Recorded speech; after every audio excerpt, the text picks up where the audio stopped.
시편 119편 1절부터 24절까지 낭독하겠습니다. 119편 1절부터입니다. 행위 완전하여 여호와의 법에 행하는 자가 복이 있으며 여호와의 증거를 지키고 전심으로 여호와를 구하는 자가 복이 있도다. 실로 저희는 불의를 행치 아니하고 주의 도를 행하는도다. 주께서 주의 법도로 명하사 우리로 근실히 지키게 하셨나이다. 내 길을 굳이 정하사 주의 율례를 지키게 하소서.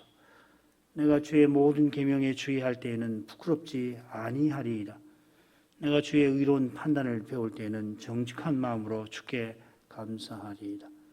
내가 주의 율례를 지키오리니 나를 아주 버리지 마옵소서. 청년이 무엇으로 그 행실을 깨끗게 하리이까? 주의 말씀을 따라 삼갈 것이니이다. 내가 전심으로 주를 찾았사오니 주의 계명에서 떠나지 말게 하소서. 내가 주께 범죄치 아니하려 하여 주의 말씀을 내 마음에 두었나이다. 찬송을 받으실 여호와여, 주의 율례를 내게 가르치소서. 주의 입의 모든 규례를 나의 입술로 선포하였으며 내가 모든 재물을 즐거워함 같이 주의 증거의 도를 즐거워하였나이다. 내가 주의 법도를 묵상하며 주의 도에 주의하며 주의 율례를 즐거워하며 주의 말씀을 잊지 아니하리이다. 주의 종을 후대하여 살게 하소서. 그리하시면 주의 말씀을 지키리이다. 내 눈을 열어서 주의 법에 기이한 것을 보게 하소서. 나는 땅에서 객이 되었사오니 주의 계명을 내게 숨기지 마소서. 주의 규례를 항상 사모함으로 내 마음이 상하나이다.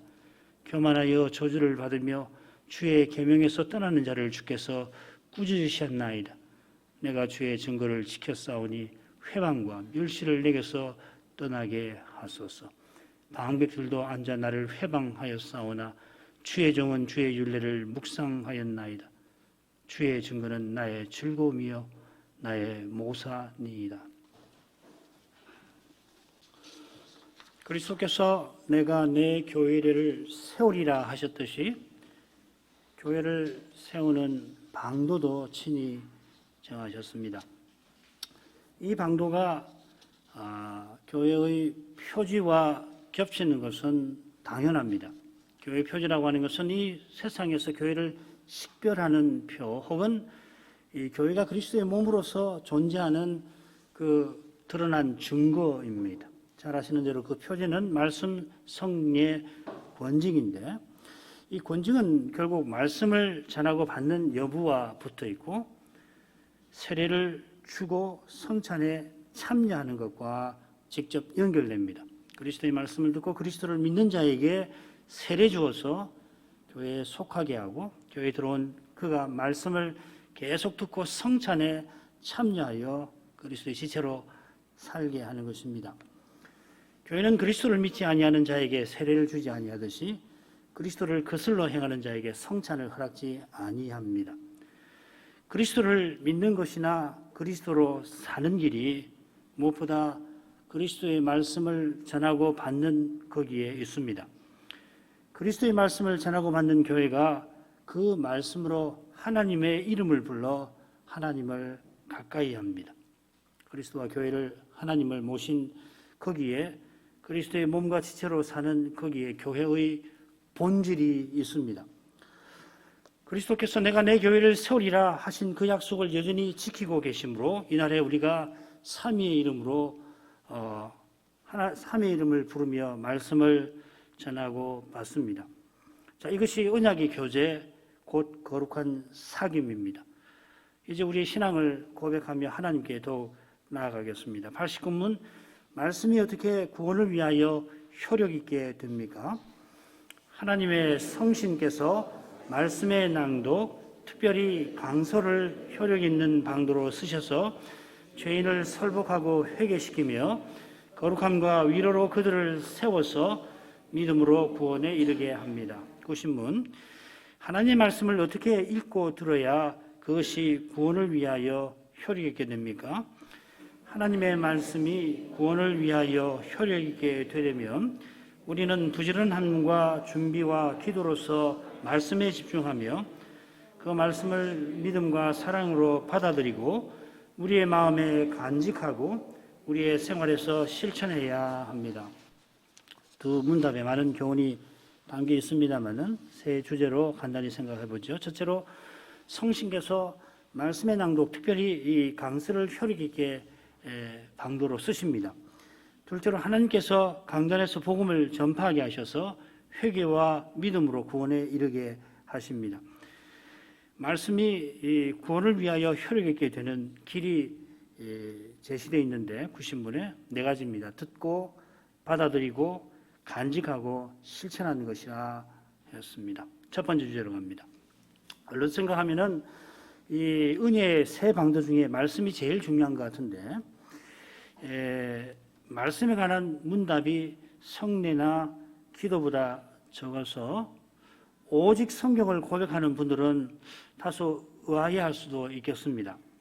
중세 가톨릭 교회가 말씀을 경시하고 성찬을 은혜의 방도에서 웃음으로 치는 까닭에 이 성당의 중심에는 성찬상이 놓여 있었습니다. 때때로 이 쇠창살이나 나무 창살로 아예 격리를 시켜가지고서 구별해서 중앙에 두었습니다. 개혁자들은 오직 성경을 고백하며 이 성찬상 대신 이 강대상을 예배당의 중심에 두고 또 그 위에 성경책을 두었습니다. 성경책을 두는 전통이 거슬러 가면 거기에 있습니다. 이런 점을 생각하면 은혜의 방도로서 말씀에 관한 문답이 적어도 성찬만큼 되어야 할 것 같은데 오히려 제일 적고 불과 2개밖에 되지 않습니다. 이런 통계는 역설적으로 요리문답이 내내 말씀을 강조해 왔던 것과 붙어 있습니다. 인생의 목적을 이루도록 하나님께서 하나님의 말씀을 준칙으로 주셨고 이 문답이죠. 이 말씀 곧 성경이 주되게 가르치는 것이 이어지는 모든 문답에 담겨 있습니다. 그 3문답이 그 내용이죠. 요컨대 성례가 무엇이고 정당하게 성례를 집행하는 길이 무엇인지를 알며 기도가 무엇이며 어떻게 해야 바르게 기도하는 것인지를 깨닫는 길이 바로 성경에 있고 성경을 풀어 가르치는 강설에 있습니다. 바로 이렇게 선제로서 그리스도께서 우리의 구원을 위하여 말씀과 성신으로 일하고 계십니다. 하나님께서 그분의 말씀으로 어떻게 바르게 예배해야 할지를 친히 정하셨습니다. 소율이 문답은 말씀의 낭독과 특별히 강설이라 해설합니다. 하이델베르 요리문답은 거룩한 복음의 강설을 은혜의 방도라 표시합니다. 이런 점에서 말씀의 낭독은 웨스트민스터 예배 모범에서 규정하는 예배 중 성경의 낭독을 가리킬 겁니다. 예배 중에 낭독하는 성경 본문은 이어지는 강설을 위한 본문만 아니라 그 자체로 말씀의 선포입니다. 가령 우리 교회의 성탄 전야 예배 때 보통은 말씀 낭독만 있고 강설은 없습니다. 강설이 없지만은 낭독하여 말씀을 그때 전하고 받는 것입니다. 그처럼 강설이 하나님의 말씀인 것은 낭독한 성경 말씀을 풀어 가르치는 거기에 있습니다. 좀 더 정확하게 말씀드리면은 선지자이신 그리스도께서 자기 종을 세워서 성신으로 친히 계시하신 그 말씀을 종들을 통해서 전하고 가르치게 하시는 사실에 있습니다. 에베소서 4장 11, 12절을 읽겠습니다. 그가 혹은 사도로 혹은 선자로 혹은 복음 전하는 자로 혹은 목사와 교사로 주셨으니 이는 성도를 온전케 하며 봉사일을 하게 하며 그리스도의 몸을 세우려 하십니다. 우선 11절 처음에 나오는 그분이 어떤 분인가? 그리스도시죠. 그런데 어떤 분이신지가 바로 앞에 나옵니다. 세상에 내려오셨다가 다시 하늘에 오르신 그리스도이신데 그 10절을 보시면 만물을 충만케 하시는 분이라 만물을 충만케 하려고 하늘에 오르셨다 하였습니다. 예수께서 사람 되시고 십자가 지시고 부활하신 목적이 만물을 충만케 하시는 데 있습니다. 만물을 충만케 하시려고 그분이 하시는 일이 뭐냐면은 우리 각 사람에게 모든 신자에게 그리스도의 선물의 분량대로 은혜를 주십니다. 이 은혜를 주시기 위해서, 더 주시기 위해서 특별히 말씀 전하는 직분을 세우십니다. 주님께서 직접 교회에 말씀하실 수 있습니다마는 사도를 비롯해서 말씀 직분자들을 통하여 말씀하십니다. 에베소서 2장 17절이 바로 그 말씀이죠. 오셔서 먼 데 있는 너희에게 평안을 전하고 가까운 데 있는 자들에게 평안을 전하셨으니, 사도가 에베소에서 말씀을 전했지만은 그건 결국 예수께서, 부활하신 주님이 오셔서 전하신 것이다 하는 것입니다. 그리스도께서 왜 이런 방식을 택하시는 것입니까? 그 이유가 말씀 직분자를 세우셔서 우리 모두가 주님처럼 봉사일을 하게 하신 데에서 잘 드러납니다. 말씀 직분자만 아니라 우리 모두가 주님의 지체로서 함께 그리스도의 몸을 이루게 하신 것입니다.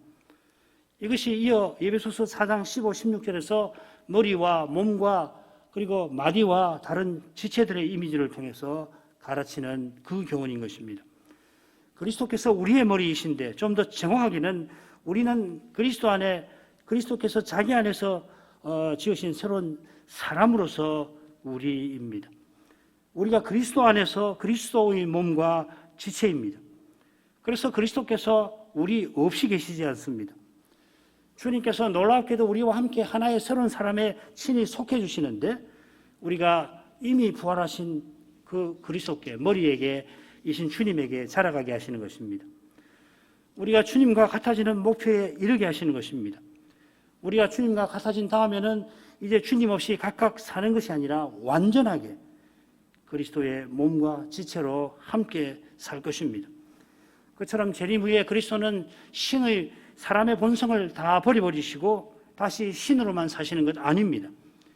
그때는 말씀의 직분자도, 심지어 사도도 필요치 않습니다. 그처럼 여기서 사도를 비롯해서 말씀 직분자와 장로와 집사만 아니라 여러 소명을 우리에게 주시는 것은 오직 우리가 그리스도로, 그리스도의 몸과 지체로서 살게 하심입니다. 그리스도의 몸을 함께 세우게 하심입니다. 이런 고귀한 뜻을 부활하신 그리스도께서 성신을 부어주셔서 사도들에게 알리셨습니다. 요한복음 16장 13절입니다. 그러나 진리의 성신이 오시면 그가 너희를 모든 진리 가운데로 인도하시리니 그가 자의로 말하지 않고 오직 듣는 것을 말하시며 장래일을 너희에게 알리시리라. 십자가 지시기 전날 마가의 다락방에서 부활 이후에 있을 일을 주님이 알리고 계십니다. 오순절에 성신이 오시는데 사도들을 모든 진리 가운데로 인도하실 것입니다. 여기 너희는 사도들로 우선은 생각하셔야 합니다. 이런 점에서 진리의 성신이라 부르십니다.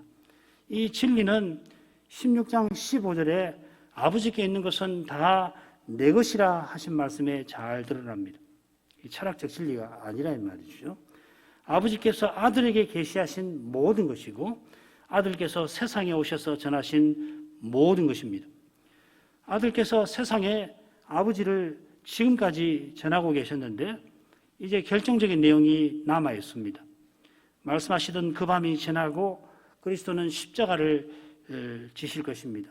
그처럼 사흘날에 부활하실 것입니다. 특히 이 부활과 이어 승천하시고 성신 강림하시는 그것이 주님께서 말씀하신 장래일에 속합니다. 여기 그 장래일을 너희에게 알리시리라 했는데 이 장래일은 이 부활과 승천, 성신 강림을 우선적으로 가리킵니다. 물론 주님의 재림도 장래일입니다만은 부활로 말미암아 구약 선지자들이 예언하던 장래일이, 종말이 이미 역사에 이루어져 가고 있습니다. 성신께서 사도를 모든 진리 가운데로 인도하셔서 사도들이 성신의 영감 아래 무엇보다 그리스도의 십자가와 부활을 전했습니다. 그리스도께서 하나님의 비밀이신데 십자가와 부활이 특히 신비입니다. 이것이 사도적 전성이라고 하는 것이죠. 그래서 사도가 세상을 떠날 때에 떠날 무렵에 디모데에 들어 사도가 맡긴 모든 것을 충성스러운 자들 곧 목사들에게 전달하라 명령합니다. 디모데는 복음 전하는 자라 할 것입니다. 디모데후서 2장 2절이 그것입니다. 들은 바를 충성된 사람들에게 부탁하라. 저희가 또 다른 사람들을 가르칠 수 있으리라. 사도가 디모데에게 전달한 이 사도적 전성을 성신께서 사도를 인도하여 주신 모든 진리, 그 사도적 전성을 디모데는 각 교회의 충성된 사람들에게 전하고 또 이들은 또 다른 사람들에게 가르쳐서 교회에 전달하게 하신 것입니다. 이 사도적 전성이 참된 교회에서 계속 전달되어 왔고 이것이 교회 역사에서 가장 중요한 일입니다. 교회사는 이런 관점에서 보아야 합니다. 교회 수가 많고 교회가 이런 일을 했고 저런 일을 했고 그보다 더 중요한 것이 바로 이것입니다. 이미 들이닥치고 곧 밀어닥칠 배도의 시대, 바로 이 관점에서 이 교회를 보아야 하는 겁니다. 많은 사람들이 방황해서 떠날 것입니다. 미혹 당해서 주를 떠나는 일도 우리 눈앞에 벌어질 것입니다. 피눈물이 날 것입니다. 그럴 때 절망하지 말고 바로 이 사실, 사도가 전한 전성이 교회에 전파되고 있고 교인들이 이 말씀을 믿고 그리스도의 몸으로 존재하는가, 그것입니다. 이 일이 이루어진 까닭에 교회가 주님의 몸으로서 21세기에도 존립합니다. 사도가 전한 대로 그리스도를 전하고 받는 교회가 사도적 교회이고 사도적 교회여야 교회다운 속성, 거룩함, 하나됨, 보편성을 드러내는 겁니다. 이런 교회의 강단에 서는 목사는 사도가 전한 대로 그리스도를 전해야 합니다. 오직 그리스도를 전하는 것입니다. 오직 그리스도를 전하지 않고 다른 무엇을 전하면은 장로가 그것을 감독하여 막아야 합니다. 회중은 늘 깨어서 그런 일이 강단에서 생기지 않도록 기도해야 하고 순수한 복음을 늘 사모해야 합니다. 이 모든 일이 성신께 달려있습니다. 하나님의 성신께서 혈육 있는 방도로 서신다는 표현이 바로 이것입니다. 성신께서 교회대로 주님의 이름을 부를 수 있도록 주님을 믿게 하시는데 주님을 믿게 하려고 주님을 듣게 하신다 하였습니다. 듣지도 못한 일을 어찌 믿으리요? 믿음은 들음에서 나며 들음은 그리스도의 말씀으로 말미암았느니라 하는 이 말씀이 바로 이 신비한 사실을 가리키는 겁니다. 주님을 듣는 것이에요. 목사의 음성을 듣는 것 아니고 목사의 의견을 듣는 것도 아니고 신학을 듣는 것이 아니고 전파되는 복음 안에서 주님을 듣는 겁니다. 들었으니 믿는 것이에요. 내가 들었으니까 믿는 거라고요. 누가 뭐라고 하더라도 성신께서 깨닫게 하셔서 주님의 그 말씀을 들으니까 주님을 의지하는 것입니다. 방금 에베소 교회가 사도에게서 그리스도의 복음을 받았는데 그리스도께서 먼데 이 에베소에 오셔서 전하셨다 하였습니다. 그처럼 사도가 전한 대로 그리스도를 전하는 거기에 그리스도께서 성신으로 오셔서 친히 말씀하시는 것입니다. 그 말씀을 성신의 가마 아래서 직접 들으니까 깨닫게 하시니까 같은 말이죠. 우리가 그리스도를 믿는 것입니다. 믿는 것이 성신의 일이듯이 듣는 것도 그러합니다. 우리가 듣는 것은 주께서 성신으로 복음 전하는 자를 보내시고 세우신 것입니다. 이것이 목사 위임에서 일어나는 일이고 또 반드시 그래야 합니다. 사람이 세우는 거 아니다 이 말이죠. 교회가 투표하더라도 실제로 일어나는 것은 주님이 성신으로 교회를 통해서 세우신다 하는 것입니다. 그처럼 복음 전하는 자는 성신으로 전할 말씀을 받아야 합니다. 성신으로만 받으니까 자기를 부인하는 고난을 반드시 통과해야만 목사는 전할 말씀을 받을 것입니다. 받은 말씀을 전할 때에도 사도처럼 두려워하고 떠는 태도로 성신을 의지하여 전할 것입니다. 성신께서 써주셔야 은혜가 교회에 임하는 것입니다.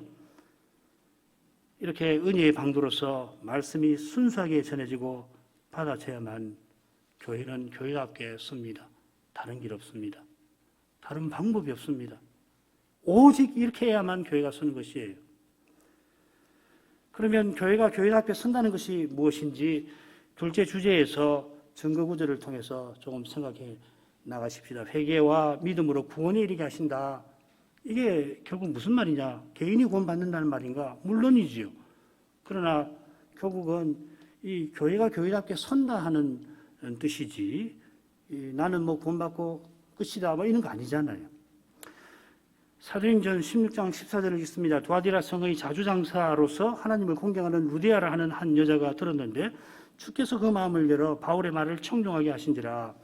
2차 선교 여행 때 일이지요. 좀 더 정확하게는 사도가 터키 반도에서 헬라 반도로 건너가서 처음으로 전도한 그 일입니다. 본래 사도가 2차 선교 여행 떠날 때에 소아시아도 지금 터키 반도, 아나톨리아 반도라고 그러는데 그 서편에서 복음을 전하려 했죠. 1차 선교 여행 때 먼저 구브로라고 하는 섬에 갔다가 거기서 바로 바다 건너서 터키 반도에 올라가 주로 남중부지방, 남부지방인데 중간에 있는 남부지방 버가 아탈리아에서 복음을 전하고 거기서 조금 더 올라가서 그 밑에 타우루스 산맥이 거대한 산맥이 있는데 그 사이길로 가가지고 중부지방에서 안디옥이나 이고니안 뭐 이런 데서 복음을 전했지요. 그러니까 사도가 2차 선교 여행을 떠날 때는 이 시리아, 수리아, 팔레스타인 위에 그 수리아 안디옥에서 출발해서 자기 고향인 길리기아 다소를 지나가지고 그리고 그러니까 터키 반도 동부로 들어가서 전에 세웠던 교회들을 쭉 돌아보고 바로 서쪽으로 이 에베소로 가려고 했던 것 같습니다. 이 여행 행로는 사도가 주님의 명령을 좇아서 거룩한 교회를 세우려고 성신의 인도를 철저히 받아서 정한 것일 겁니다. 그런데도 성신께서 에베소로 가려고 하는 사도의 걸음을 막으셨습니다. 아시아도에서, 아시아도는 에베소에 있는 터키 반도 서쪽입니다. 거기서 복음 전하는 것이 주님의 뜻이라는 것은 제3차 선교여행에서 무려 3년 반이나 사도가 거기서 지냈던 데에서 분명히 드러납니다. 그런데 지금은 때가 아닌 겁니다. 사도가 면밀히 살폈지만은 주님의 뜻은 심지어 성신의 인도를 받은 그의 치밀한 생각을 넘었습니다.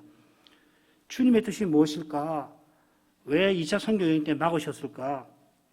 사도행전 기록이나 후대 교회사에서 더 잘 알게 되겠습니다만은 사도가 아시아도로 들어가도록 허락지 아니하시니까 그 다음에는 1차 선교여행 때 가지 아니한 곳을 갑니다. 부르기아하고 이 갈라디아로 가서 복음을 전합니다.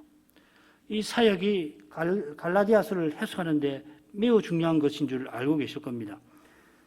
이어 사도가 터키 반도에서 남은 곳, 북쪽으로 가려고 하는데 다시금 성신이 허락하지 않으시니까 결국 바다를 건너서 마게도냐로 가서 성신께서 거기서 거룩한 교회를 세우라고 하신 것이죠. 성신께서 이끄시니까 사도가 마게도냐 주도인 빌립보로 갔는데 거기는 회당이 없고 기도처만 있습니다. 유대인 남자가 10명이 안 된다는 뜻입니다. 사도가 기도처로 가서 한 여인을 만납니다. 복음을 전합니다. 그 여인이 바로 루디아입니다. 사도가 복음 전할 때 주님께서 그 마음을 열어서 바울의 말을 청종하게 하셨습니다. 성신이 사도가 전한 말씀을 듣게 하실 뿐만 아니라 깨닫고 믿게 하신 것입니다. 그처럼 사도가 루디아에게 복음 전하는 것도 성신님이 그에게 보내신 것이 분명합니다. 원래 사도가 아시아도에 가서 그곳 사람들에게 복음을 전하려고 했는데 실은 지금 빌립보에 와서 전혀 다른 동네잖아요. 강 건너, 바다 건너 헬라 반도니까 이 빌립보에 와서 아시아도에 있는 두아디라 성의 성 출신인 루디아가 처음으로 복음을 들었습니다. 물론 중간에 부르기아, 갈라디아에 복음 전할 때 믿은 사람이 아시아도 출신이 전혀 없었다고 단정하기는 어렵겠지만은 누가 선생이 루디아가 두아디라 성 출신임을 분명히 밝힌 의중이 있을 것입니다. 이것은 성신이 사도가 원래 계획한 일을 친히 이루셨다는 것을 가리키는 것입니다. 그렇게 치밀한 사도도 주님 뜻을 잘 다 알지는 못하는 거예요. 주님께서 이렇게 두아디라 성 출신인 이 루디아를 구원하시려고 이런 일을 다 하십니다. 잘 아시는 대로 루디아만 믿은 거 아니죠. 루디아가 이 고린도 전서에 나오는 글로에처럼 자주장사, 옷감 장사로서 집안의 실질적 어른이었던 것 같습니다. 루디아가 복음을 들은 다음에 저와 그 집이 다 세례를 받습니다. 그 집이 다 세례 받았다는 것은 물론 어린아이들도 세례를 받았다 하는 뜻일 것이에요. 이게 이제 유아세례의 근거로서 중요한 본문인데, 중요한 것은 루디아가 큰 사업체를 운영하는 터라 그 집에 일하는 사람들도 함께 받았을 것이라 하는 것입니다. 이 말은 그 집에 교회가 섰다 하는 뜻입니다. 루디아가 온 집이 세례받은 후에 뭐라고 그러냐면, 만일 나를 주 믿는 자로 알거든 내 집에 들어와 유하라 강건한 데서도 여기서 빌립보 교회가 시작되었으리라 짐작할 만합니다. 아셔야 될 것은 빌립보의 한 교회만, 한 예배당만 있은 거 아니에요. 지금과 달리 이 가정 교회라고 흔히 말하죠. 여러 교회들이 있었던 겁니다.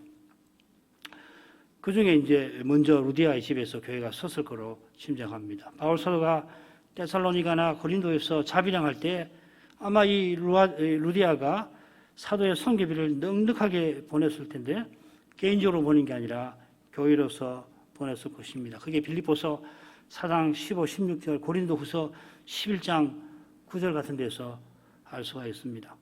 이렇게 루디아가 복음을 듣고 회개하고 교회에서 계속 말씀을 듣고서 구원의 실질을 이루며 살았는데, 특별히 이 사도의 복음 사역에 적극적으로 가담해서 초대교회가 서나가는데 루디아가 쓰임을 받았다. 이게 우리가 원하는, 우리가 배우는 이 구원의 실질이라는 거 아니에요. 예수 믿고 천당하는 것이 다가 아니라 우리가 구원을 얻었다, 구원을 이루고 간다, 구원을 맛본다는 것이 바로 이런 거다. 교회로서 서서 이 주님의 교회로서 사명을 행하는 것이 뜻이 있는 것이거든요.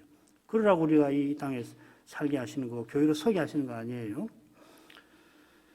자, 이런 위대한 일을 성신께서 행하셨다 하는 사실이 사도행전이나 서신에서 잘 드러납니다.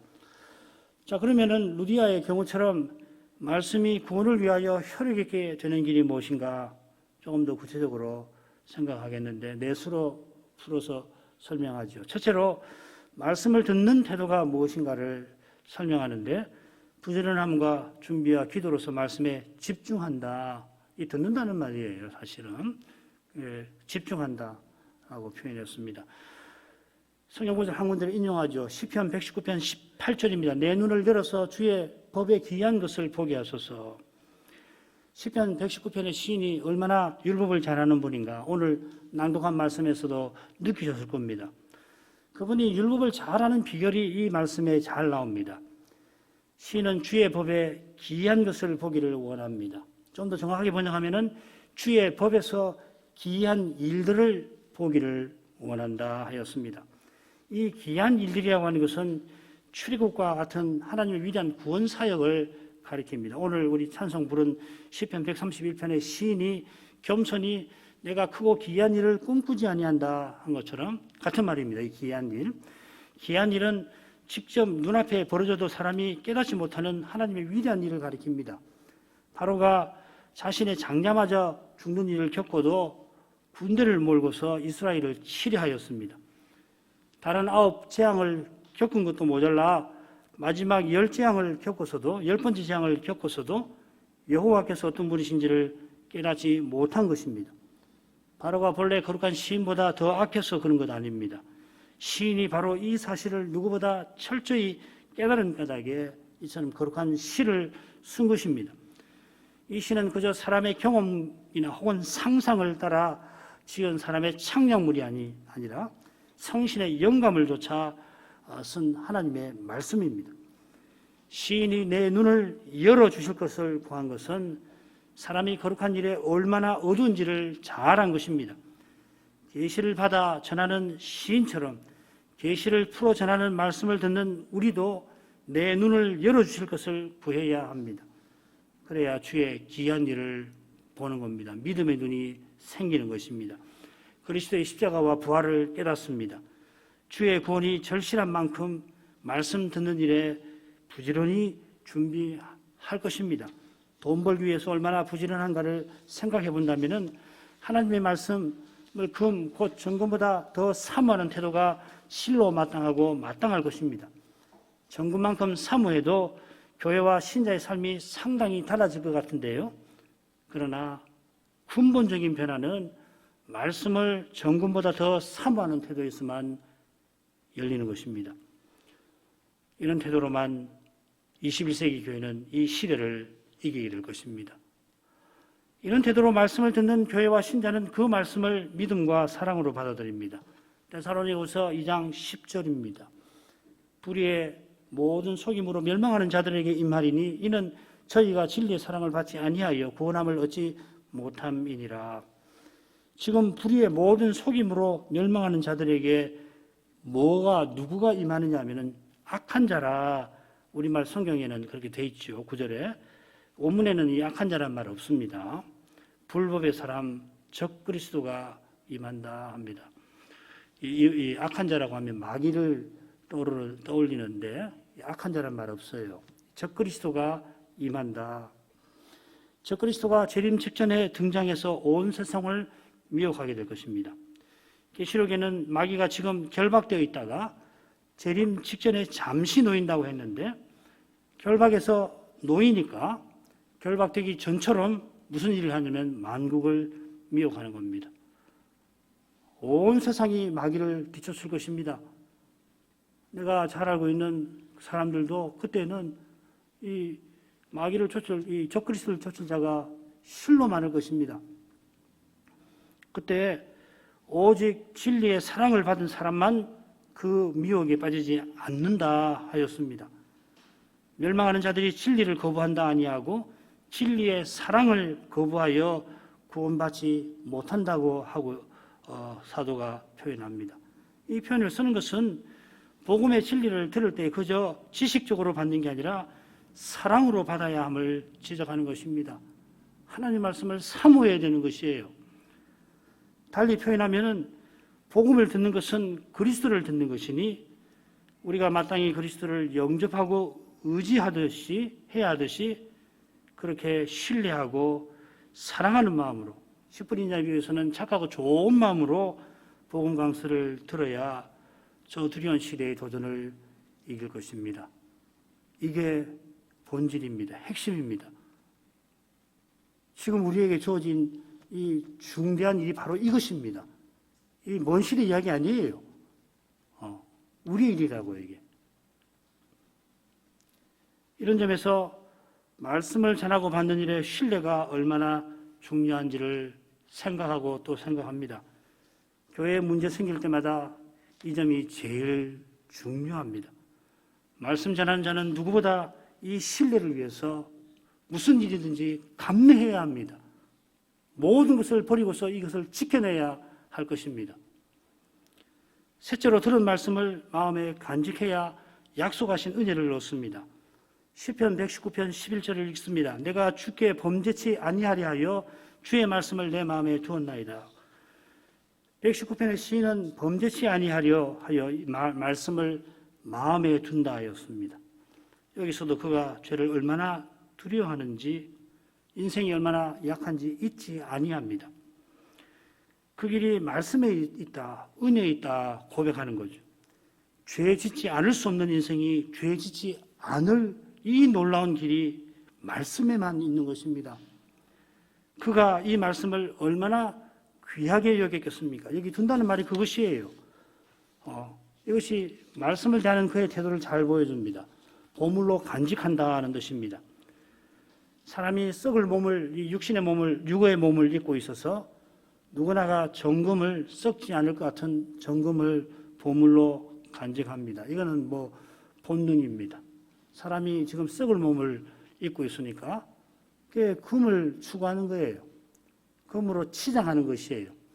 그래서 과거의 시신을 보세요. 왕들의 시신에 금을 입히는 이유가 바로 거기 있는 것이거든요. 모든 사람 예외 없이 신자도. 그러나 시인은 마음에 말씀을 간직합니다. 말씀이 썩지 아니할 것이라 이 말씀을 마음에 간직하는 시인도 시인처럼 말씀을 대하는 사람은 누구든지 썩지 않을 몸을 장차 입게 될 것입니다. 구한 대로 얻는 것이에요. 지금 여기서 구하는 것을 참으로 구하는 것을 장차 얻는 것입니다. 주의 뜻이 이루어지기를 간절히 구하는 사람은 주의 뜻이 다 이루어진 천국을 마침내 볼 것이고 말로는 주의 뜻을 구한다고 하면서도 실은 사람의 생각을 추구하는 사람은 장담할 수가 없을 것입니다. 결국 여기서 구하는 것은 얻는 것이에요. 천국과 지옥은 선택하는 겁니다. 예정론 오해하시면 안 됩니다. 예정되어서 예정된 대로 그냥 탁탁 집어 던지는 거 아니에요. 결국은 여기서 자기가 선택하는 겁니다. 지금 내가 천국을 선택하고 있나? 내가 지옥을 선택하고 있나? 내가 믿음을 선택하고 말씀을 선택하고 있나? 돈을 선택하고 있나? 조용할 때 자신을 들여다보시면 분명해질 것입니다. 혹시라도 하나님 나라와 말씀을 추구하는 것이 약하다고 한다면 다 제쳐놓고 기도하셔야 됩니다. 말씀을, 은혜를, 구원을, 하나님 나라를 추구할 수 있게 해달라고 기도하셔야 됩니다. 은혜를 구하셔야 됩니다. 말씀으로 돌이키셔야 합니다. 말씀이 마음에 없는데 어떻게 은혜가 되느냐고요. 그렇지 않습니까? 말씀을 생각하는 시간이 조금밖에 없는데 어떻게 은혜를 구할 수 있냔 말이에요. 그런 법 없는 거예요. 정말 말씀을 생명처럼 사랑하는가? 하나님 나라를 위해서 살고 있는가? 내가 주님만을 위해서 살고 있는가? 묻고 주님 앞에 정직히 묻고 그러면 아닐 거예요. 엎드려서 주님의 공로를 의지하고 성신의 감화를 구해야 합니다. 날마다요. 주님 앞에 정직하게 묻고 은혜를 구해야 옳을 것입니다. 이런 말씀은 금과 은은 불로 연단하면 다 없어지고 말지만은 그리스도 믿는 믿음은 재림 때에 칭찬, 영광, 존귀를 얻습니다. 이런 믿음은 갓난아이들 같이 선전하고 신령한 젖을 사모합니다. 젖이 어린아이에게 생명이고 기쁨입니다. 복음의 말씀이 우리에게 그러합니다. 영원한 생명, 영원한 기쁨입니다. 마지막으로 보물로 간직한 말씀은 실천함으로 그 진가를 드러냅니다. 10분 인자의 비유에서 말씀을 듣고 기꺼이 지키어 인내로 결실을 할 일을 주님이 교훈하십니다. 말씀이 얼마나 보물인지 말씀하시는 그리스도의 세계인 교회를 통하여 드러날 것입니다. 교회는 그리스도가 전부이고 그 전부 안에 계시는 그러한 사회입니다. 이 세계는 말씀을 깨닫는 신자에게 주님께서 주시는 생명을 살아내는 데서 나타납니다. 우리가 장차 그리스도와 같아져서 그리스도만 드러낼 것인데 지금 여기서 믿음으로, 같은 말은 성신과 말씀으로 그리스도를 드러냅니다. 이것이 우리의 소명입니다. 기도하겠습니다. 거룩하신 아버지, 이날에 우리가 하나님 말씀을 전하고 받게 하심을 감사드립니다. 이 사람의 일이 아니라 성신의 일임을 고백합니다. 성신께서 말씀을 깨달아 전하게 하시고 또 받아 깨닫게 하십니다. 이는 우리가 그리스도의 몸답게 서나가게 하심인 줄 압니다. 그리스도의 영광이 우리를 통하여 드러나게 하심입니다. 그리스도의 영광을 드러내려고 성신 하나님께서 영원히 우리 안에 내주하십니다. 그처럼 우리가 영원히 그리스도의 몸으로서 서나가게 하려고 성자께서 사람 되시고 우리의 머리 되어 주셨습니다. 이 거룩한 목적을 이루라고 부활하신 주님께서 말씀 전하는 직분들을 세워주신 줄 믿습니다. 사도가 아무리 훌륭해도 스스로는 그리스도를 버리고 부인할 뿐이었고 스스로는 그리스도를 대적할 뿐이었습니다. 그러한 인생을 사도로 세워서 그리스도를 전하게 하신 것은 오직 주님께서 자기 안에서 하나의 새로운 사람을 지으시는 그 사랑과 붙어 있습니다. 그 사랑이 이날 우리의 소명을 통해서 그리스도를 드러내며 살도록 하십니다.